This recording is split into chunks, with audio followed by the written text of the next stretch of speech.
So here we are again. The next chapter of the Mystery at the Manor is chapter 13. It's called Code Breakers. And you might notice that today I've got a different set of cups and saucers. And the reason is that today in the story it mentions about lilies. So these are lilies of the valley. This set was bought for us when we got engaged. That's a long time ago now. So that's one kind of lily, and of course the other kind of lily are the lilies that are on the pond that we've already met in this story. So let's continue with Pip and Beth, chapter 13, The Code Breakers. After they'd worked so hard, they were ready for some fresh air. They decided to go over to their den, as it seemed quite a while since they'd been there. As they approached, they could sense that something was different. The path seemed wider, and when they got to the den proper, the box had been overturned, and all their things were strewn about on the floor. The bottle that Beth kept some flowers in had been tipped over, and the flowers themselves looked as though they'd been trodden on. "Oh no," said Beth. "Look at all the damage," said Pip. "You don't think it could have been animals, do you?" asked Beth. "Foxes sometimes make a mess by the bins." "Yeah, but that's because they can smell food, and we didn't leave anything here that they would have wanted." As they looked at the chaos all around them, Pip suddenly remembered seeing the shadow out early in the morning. "Just a minute," he said, and began telling Beth all about it. He'd been so excited about finding the other clues that he hadn't mentioned it before. "What could he have been doing here?" she asked. "Well, everything seems to have been moved," said Pip, looking around, "as though someone were searching for something." "You don't think that it might have been the box or the diary?" asked Beth. They hurried back to the caravan, and over lunch they had lots to tell their grandparents, both about their extra clues and the state in which they found the den. They didn't mention who they suspected, but the fact that someone else might be searching for the diary made Gramps suggest that perhaps it was time they all had a proper look at it again. So as soon as lunch was cleared away, Pip fetched the box and Beth brought the diary through. She put her notebook on the table, open at the list of new clues. Nana picked this up, and she and Gramps both set about trying to decipher the new evidence. They both agreed with Pip and Beth that they would use this list instead of pulling the leaves up in the diary in case they damaged them. They could see that some of the references were in Matthew's Gospel, and Nana was impressed that Pip had worked out the meaning of IISAM, 2 Samuel. "Now, before we start looking up these verses," said Gramps, "I've been thinking that perhaps we'd better use the kind of Bible that Elizabeth would have read rather than the new one that your Nana uses." "Why?" asked Beth. "Aren't all Bibles the same?" "Not quite," said Nana. "These days there have been lots of new Bibles made to help us understand the meaning better, because word meanings change over the years. But you see," continued Gramps, "the clues Elizabeth left were intended for someone to read very soon after they'd been written down." "I agree with you, Gramps," said Nana. "Perhaps the actual words which Elizabeth intended might be useful in helping us to understand what the clues mean." "So where can we find a Bible like that?" said Pip. "These days probably only in a library," said Gramps. "You see," began Nana, "before Elizabeth was born, the Bible was only available in Latin." "Like the flower names," said Beth. "That's right," smiled Nana. "And although some people did know a bit of Latin, not everyone did. It was around that time that some scholars began to translate the Bible into English so that everyone would be able to understand it more easily." "The guys who made them early translations were very good," said Gramps, "so that even eventually when one particular translation of the Bible was put together, the one called the AV, or Authorized Version, they used much the same words, as the earliest scholars had. And when we were young, Nana continued, almost everyone still used an AV. So finding one today will be no problem, will it, Nana? Said Grumps, smiling. Not at all, answered Nana, going into the back of one of the cupboards and producing a very old black book with a flourish. Da-da! I knew you'd have one of them lurking about somewhere, exclaimed Gramps. So, now let's get to it. They all began to help. They decided that Gramps would use his expertise with Roman numerals to decipher those, and Pip, who was obviously getting the hang of them too, would help him with that. Nana was quick at finding the verses in the Bible, so she would read them out once the guys had told her where to look. Since Beth had the neatest handwriting, she would copy them out on a large piece of paper. Since we are using the old-fashioned Bible now, said Nana, perhaps we should check the very first clue again. You never know, said Gramps. It may say something quite different in the old language, so let's have it, Nana. The pages of the old Bible hadn't been used in a long time, and they were rather stiff, so it did take her a little longer to find than in her own one, but she soon had the correct page and read. Ask, and it shall be given you. Seek, and ye shall find. Knock, and it shall be opened unto you. They were all following the words that Beth had copied out, so they could see that there wasn't much difference. Most of the words are exactly the same as what we read the other day, Pip said. I think it's only that they've changed ye into you that's different, said Gramps. I still write it out exactly, said Beth. So Nana repeated it slowly. Beth started a new sheet of paper and wrote clue number 1, ask, and it shall be given you. As she was writing the last part down, the others were looking at clue number 2. The next one is really quite hard, said Pip.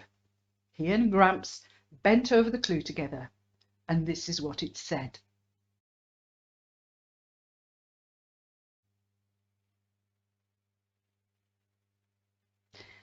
So it said VITHSOLOMON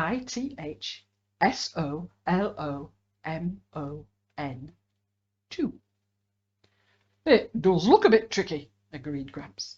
But I think the book in the Bible we need this time might be the Song of Solomon, he said. But it doesn't say song anywhere, protested Pip. I know it doesn't, conceded Gramps. However, if we assume that VITH is the chapter number, like in the last clue, that would be 6th. The next word must be Solomon, and as only one book in the Bible has King Solomon's name in its title, that must be the one we need. Nana looked at the clue and agreed with Gramps. Pip, not to be outdone, announced, so we need chapter 6, verse 2. Nana found chapter 6 of the Song of Solomon and was soon reading out verse 2. My beloved is gone down into his garden, to the beds of spices, to feed in the gardens, and to gather lilies. Wow, that's quite a long one, said Beth, and began to copy it out. Sounds as though we might have to go and have a look in the garden, began Pip, and there are lilies growing in the fishing pond. Now, just a minute, interrupted Gramps. We don't want you poking around where you shouldn't be or disturbing Greg and Catherine. We'll just wait and see what else these clues say. It may be nothing to do with the big house at all. Pip and Beth exchanged glances but didn't say anything. They were both convinced that the treasure was hidden somewhere very close. Well, before you go off hunting for treasure, suggested Nana, how about the next verse? OK, said Pip, looking at the drawing pad. That's the other one from Matthew. Matthew chapter 7. This time we need verse 13, because that's what it said.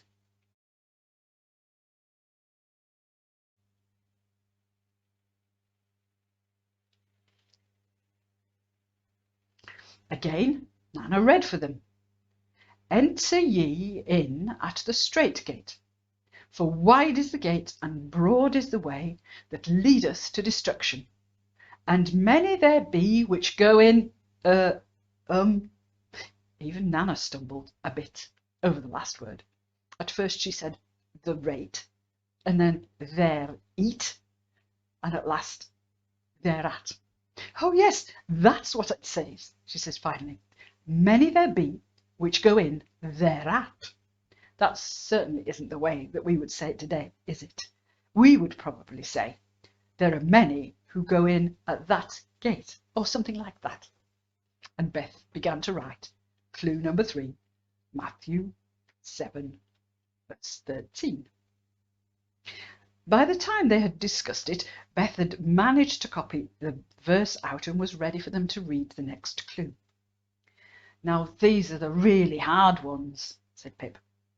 I see what you mean, said Gramps, looking at this long line of letters.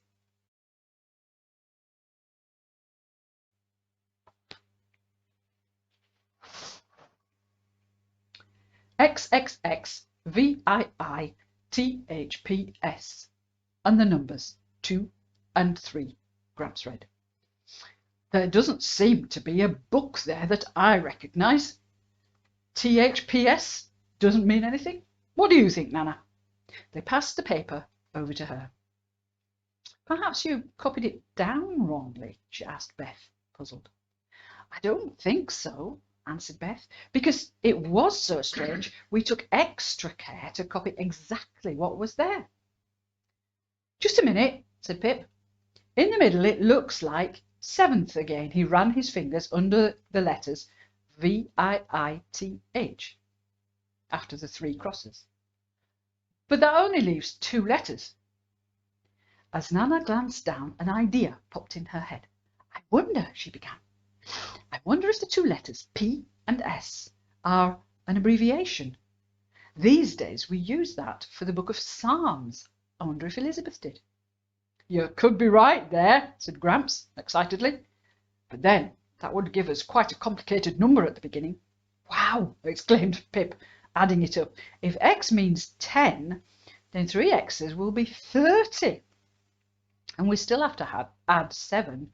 That makes 37, doesn't it, Gramps? Can there really be 37 chapters in Psalms? There are a lot more than 37 Psalms, Pip, answered Gramps. But I do agree with your adding up. Well done. So that makes it Psalm 37, verse 23. Please, Nana, said Pip. Nana read out.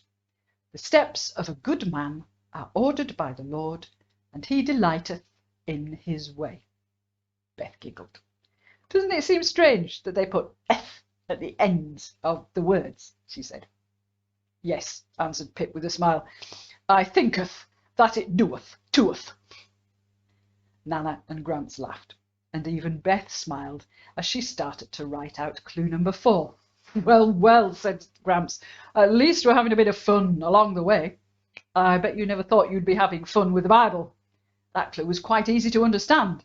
Even the word delighteth is not so hard. So what's next? And they all looked again at the 5th clue, which is this one.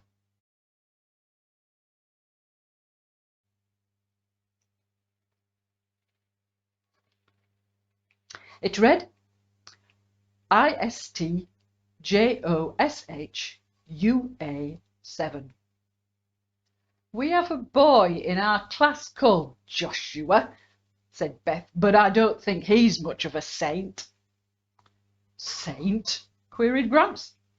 Well, Nana said ST stands for Saint Matthew in the first clue. Yes, I did, smiled Nana. But Joshua in the Bible isn't a saint either. What I mean is the ST this time doesn't stand for saint. Oh, said Beth, rather disappointed. Nope, I think this time it goes with the number at the beginning, said Gramps, making the 1 into first, meaning the first chapter of Joshua. Joshua chapter 1, verse 7 it is, said Nana, leafing through the pages. Goodness, This is a long one. And she began to read. Only be thou strong and very courageous, that thou mayest observe to do according to all the law which Moses my servant commanded thee. Turn not from it to the right hand nor to the left, that thou mayst prosper whithersoever thou goest. That really is a long one, said Pip. Well, I don't know about you two, but I'm ready for a break and a drink, said Gramps. While Beth writes that one out, I've got time to put the kettle on. I think we've all been using the little grey cells, as Poirot would say, and that always makes me ready for a chocolate fix. A chocolate fix sounds nice, said Beth. But what are the little grey cells? And who's Poirot? asked Beth. Gramps shook his head as he went into the kitchen. I despair. What do they teach children at school these days? He asked, to no one in particular. Roman numerals, shouted Pip, laughing. Gramps popped his head round the door, smiling. You're right there, my lad. Well done with those. That's exactly what I was meaning. You are using your brain cells, and Agatha Christie's detective, Hercule Poirot, always calls his brain cells his little grey cells. We could use him today to help with our clues. A detective would come in quite handy. I prefer to think of us as being like the code breakers, said Pip. They were Navajo Indians who helped to crack codes in the Second World War. We watched that one on video at the end of last term. And Beth wrote out the long clue, number 5.